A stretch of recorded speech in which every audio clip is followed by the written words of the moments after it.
उन्होंने तुम्हें केवल मरण से ही नहीं बचाया, उन्होंने तुम्हें जन्म से भी बचाया है। सबसे ज्यादा पीड़ा जन्म में होती है, उससे भी उन निर्ग्रंथ योगी ने तुम्हें बचाया है। इसलिए सबसे उत्कृष्ट परम उपकारी अगर कोई लोक में है तो जिन मुद्रा के धारी ये निर्ग्रंथ वीतरागी संत हुआ करते हैं। अहो धन्य है प्रभु योगिंदु देव, जिन्होंने योग सार ग्रंथ की रचना की और उन्होंने बताया कि अगर योग सार कहो, समय सार कहो, सब एक ही बात है। ऐसी शुद्ध आत्म वस्तु को इस ग्रंथ के माध्यम से जान पाए, पहचान पाए, समझ पाए और जहां से अपना उपयोग हटाना है वहां से अगर अपने उपयोग को हटा पाए, दृष्टि को हटा पाए, तो समझना कि आपने योगिंदु देव के योग सार में प्रवेश पा लिया है। प्रवेश पहले लेना जरूरी होता है, इसीलिए हमने आपकी ड्रेस निर्धारित कर दी है। हे प्रभु, इस मस्तिष्क में एकमात्र जिनागम ही गुंजायमान होना चाहिए। ये कोई कचरा घर थोड़ी ना है?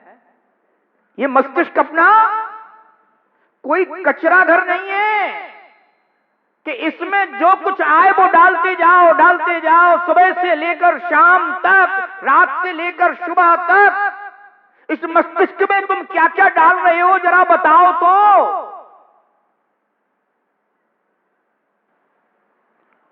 जिन वाणी से भर रहे हो या रागद्वेष वाणी से भर रहे हो,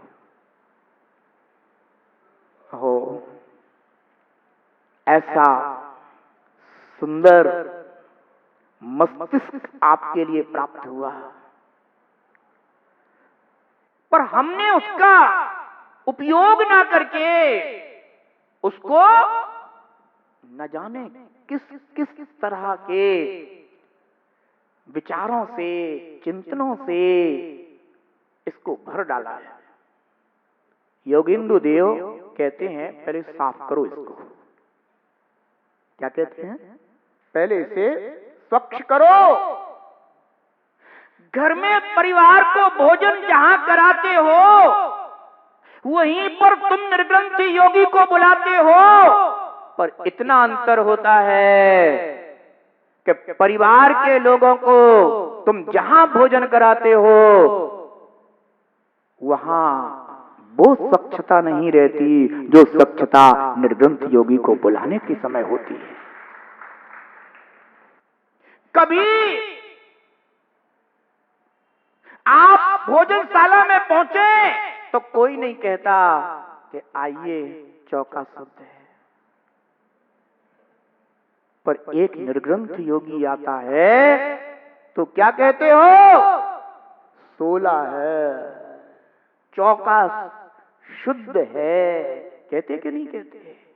ध्यान रखना, स्थान तो वही है, परम पवित्र को बुलाना है तो वहां पर पहले स्वच्छता करना आवश्यक होती है। ऐसे ही प्रभु जिनेंद्र देव की यह महामंगलकारी आत्म कल्याणी वाणी अगर हमें अपने मस्तिष्क में भरना है तो उस मस्तिष्क को हमें स्वच्छ करना होगा, शुद्ध करना होगा, पवित्र करना होगा। हमारा मनोमस्तिष्क, मन और मस्तिष्क, ये दो ऐसे हिस्से हैं कि अगर ये जरा शुद्ध और पवित्र हो जाए तो चिंतन, बुद्धि, विचार, विवेक सब कुछ अपने आप सुव्यवस्थित होता चला जाता है। पर बंधो, हमारी अनादि की भूल रही है। कोई बात नहीं, जो हुआ वो हो चुका है। अब उस पर ज्यादा विचार करने से अपने को कोई लाभ होने वाला नहीं है, क्योंकि अपन उसको भोग चुके हैं, वो भुक्त हो चुका है। आचार्य भगवान इष्टोपदेश में कहते हैं ना कि भुक्तोर्जिता मोहर मोहान मया सर्वेपि पुद्गला उच्छिष्टेष्वेतेष्वद्य किम विज्ञस्य का स्पृहा। ओ बड़ी उत्तम बात कहते हैं आचार्य भगवान पूज्य पाद स्वामी। बस उत्तम भावों से तुम सुन लो ना, तो ये समझो कि ये उत्तम वस्तु तुम्हारी अंदर चली जाए। वैसे एक बात ध्यान रखना है, यहाँ जो भी सुन रहे हो तुम, सब तुम्हारे मस्तिष्क में जा रहा है, सब कुछ जा रहा है ना। रिकॉर्डिंग चल रही है पूरी, एक कैमरा ये रिकॉर्डिंग करता है और एक आपका करता है। भुक्तोर्जिता मुहुर्मोहान मया सर्वेपि पुद्गला। वो जीव तूने अनंत भवों में जीव स्वभाव को ना भोग कर पुद्गलों को भोगा। किसको भोगा? पुद्गलों को भोगा है। इस जगत में जितना भी व्यापार हो रहा है ना, सब पुद्गल का चल रहा है। पर तूने अपने स्वभाव को नहीं भोगा, ये बड़ी खेद की बात है। आचार्य भगवान कहते हैं कि भो जीव, तू अपने स्वभाव को पहचान, जिससे तुझे उत्तम वस्तु का जब परिज्ञान होगा तो जीव का एक स्वभाव ये भी है कि हमेशा अच्छी से अच्छी वस्तु चाहता है ना। ये भी एक अपनी स्वाभाविक प्रकृति है कि अपन अच्छी वस्तु चाहते हैं। हाँ, कुछ ऐसे भी निकृष्ट जीव होते हैं कि उन्हें अच्छी वस्तु न रुच करके और खोटी वस्तु ही रुचती है, अभी उनकी होनहार। परंतु जब हमें अपने आत्म स्वभाव का ज्ञान होगा और अपने चिंतन में मनन में यह बात होगी, अहो इससे उत्तम वस्तु और कोई दूसरी नहीं है, तो ध्यान रखना, जहां उपयोग अभी आपका बार बार जाता है ना, आपको ऐसा लगता है कि वहां बहुत फायदा है, बस ये सही का ज्ञान होते ही फिर आपको किसी से कोई समझाए ये जरूरी नहीं है, आप स्वयं ही अपनी स्वप्रेरणा से ऐसे हो जाएंगे, ऐसा लगेगा कि वहां जो हो रहा है वह मेरा सब कुछ खो रहा है और ये जो मेरा अपना है यह मुझे मेरी अपनी आत्म शांति दे रहा है। बंधो, साफ करना होगा मस्तिष्क को, निर्मल करना होगा अपने मन को, क्योंकि ये दोनों ही 5 इंद्रियों के विषयों में अभी डूबे हुए हैं।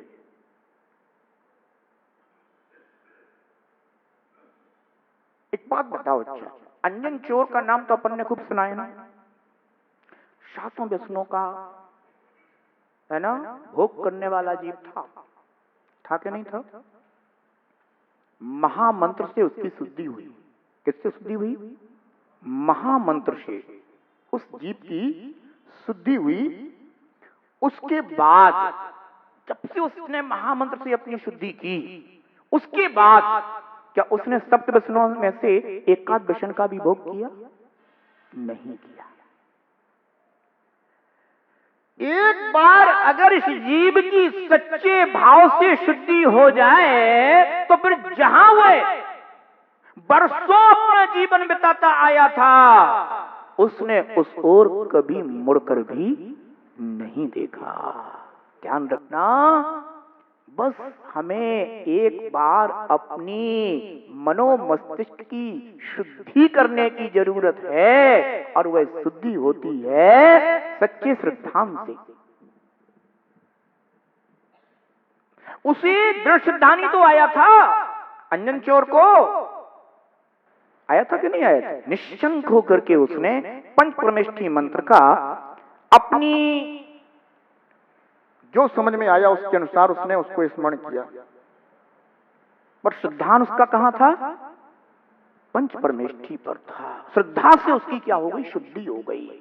बंधुओं, आचार्य भगवान योगिंदु देव हमें योग सार ग्रंथ में यह बता रहे हैं कि जो हऊ मनु विषय रमई तिम जय आप मुणे, जोयु भणई हो जोई यहू लहुड़े बाणु लभे।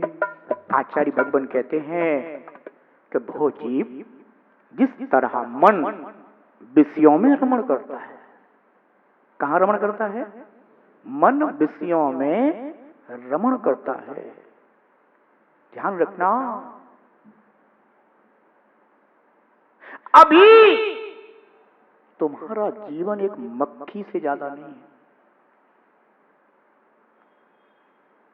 जैसे मक्खी बार बार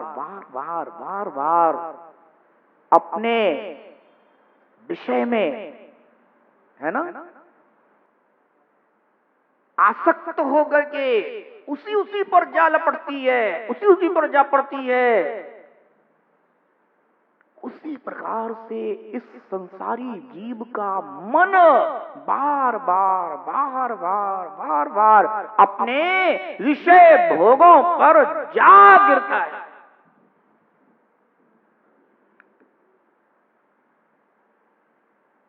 इसलिए आचार्य भगवान कहते हैं कि जिस तरह मन विषयों में रमण करता है, क्या करें गुरुदेव? आपकी वाणी सुनते हैं तो ऐसा लगता है कि सब छोड़ छाड़ करके अब तो मुनि बन जाओ, है?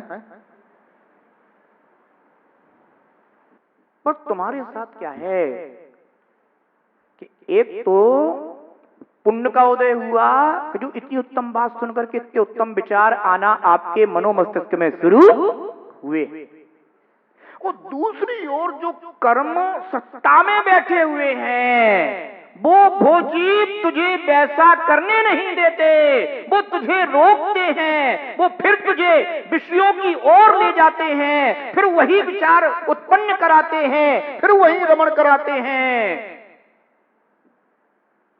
पर इतना जरूर है कि एक बार निर्ग्रंथ गुरु के उत्तम वचन सुनने के बाद और उत्तम बात जान लेने के बाद अंतरंग में पश्चाताप आना जरूर शुरू हो जाता है।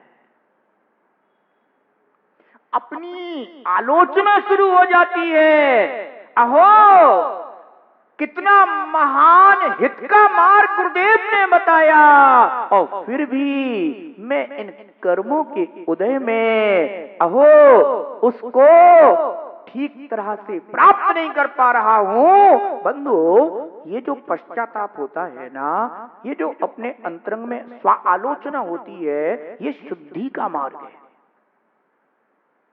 क्या है ये? शुद्धि का मार्ग है, ये शुद्धि का जल है।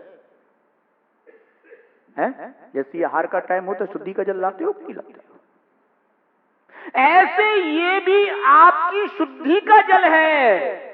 ये अपने विचारों को शुद्ध करता है, मनोमस्तिष्क को शुद्ध करता है, लक्ष्य की ओर हमेशा आपको सावधान रखता है। लक्ष्य की सावधानी बहुत आवश्यक होती है, क्योंकि लक्ष्य से अगर अलक्ष्य में चले गए तो समझो कि आप भटक गए।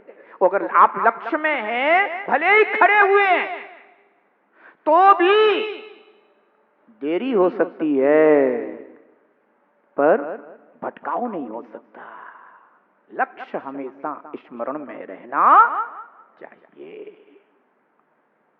जिस तरह मन विषयों में रमण करता है, 5 इंद्रियों के विषय तो सभी जानते हैं ना, स्पर्शन, रसना, घ्राण, चक्षु और कर्ण, ये 5 इंद्रियों के विषय हैं। और अपन सब जीव इन 5 विषयों में अनादि से लीन रहे। अपनी मजबूरी है ये। क्या है? मजबूरी। पर मजबूरी तो मजबूरी होती है ना। व्यक्ति मजबूरी में आकर के बहुत से कार्य करता है, पर जब वह थोड़ा संभल जाता है तो उन कार्यों को छोड़ देता है। बस यही विवेक अपन को अपने में लाना है। मजबूरी में 5 इंद्रियों के विषयों का हमने स्पर्श किया, रस लिया, गंध ली, देखा, सुना, पर अब मैं अपने को और समृद्ध बनाकर धीरे धीरे थोड़ा थोड़ा इनका परित्याग करता हूं। बंधुओं, ये जो छोटे छोटे त्याग लेते हो ना कभी कभी आप लोग, है ना, कहते हो गुरुदेव आज हम नमक नहीं लेंगे, तो आपने क्या किया? उस समय आप अपने इंद्रिय विषय से थोड़े से क्या हो गए? विरक्त हुए हो। यही तो आचार्य भगवान हम बताना चाह रहे हैं कि वैसे तो मन विषयों में रमण करता है, पर अगर अपन थोड़ा थोड़ा भी इन विषयों से विरक्त होते हैं तो अपन जो अपना सहज स्वभाव है,